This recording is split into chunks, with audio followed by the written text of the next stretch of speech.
I grew up in the beautiful Rocky Mountains West in Tooele, Utah. My grandmother taught me patriotism from a very young age.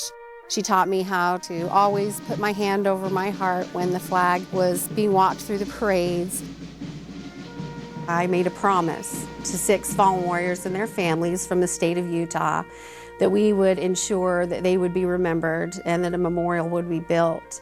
So it is that promise that was made 2 years ago that founded the American Fallen Warrior Memorial Foundation. And we stay strong to that promise. She has always been steadfast in her devotion and maintaining her promise that she made to build this memorial for these families. I was online searching out memorials and came across a website called American Fallen Warrior Memorial Foundation. And I thought, this looks pretty cool. I met Tonya about 1.5 years ago, and it didn't take very long to realize the passion she has for something she believes in. The mission of the American Fallen Warrior Memorial Foundation is to honor, preserve, and protect the legacies of all of our fallen warriors from the Gulf War to present date. We cannot wait 60 years like it took the World War II memorial to be built. It's already been over 20 years, and it's time for these men and women to be honored. Carrying on my son's legacy through this memorial means so much to me. People will be able to remember him and all those that are in the memorial. I have the privilege and the blessing to be able to speak with Gold Star families across this country every day. The Gold Star family is a family that has lost a loved one while active duty military. The freedoms that we have, we take for granted. Every day we get an opportunity to wake up, usually in a nice home, but it hasn't been without sacrifice. My daughter-in-law, she called me on the phone that day, and I said, "Christy, what's wrong?" And she just sat there.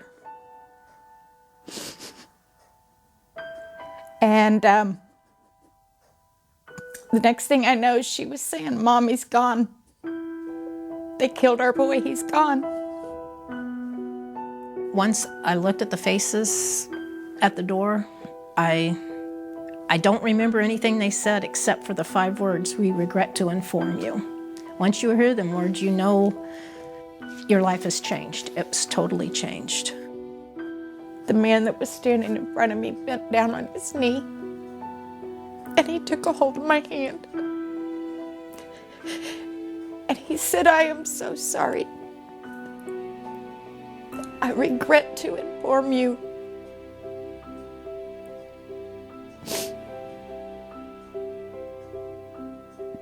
that your son was killed in Mosul, Iraq." They were the most powerful 5 words I have ever heard, and I hope no one ever has to hear them words. They had a mission to go out on, and they asked for volunteers. And my son raised his hand. We do not ask for people's sympathy. We do ask for support, because when we stand together, we do stay strong. Their biggest fear is that their sons and daughters will be forgotten. And after they're gone, who will maintain their memory? We're excited that the memorial gets to be built here in the Heartland. We have 20 acres available to the foundation to build the memorial. So there's symbolic representation throughout the memorial that gives pause for people to reflect on what it actually means. Another element which makes it also interesting is being able to take your smartphone, click onto the QR code, and you can see greater in-depth about that person and the life that they lived. You'll be able to walk through a memorial that not only honors these men and women, but brings it to life. I think she's pretty heroic to take on a project like this, especially being a single mom, and she's done this voluntarily. She's my hero.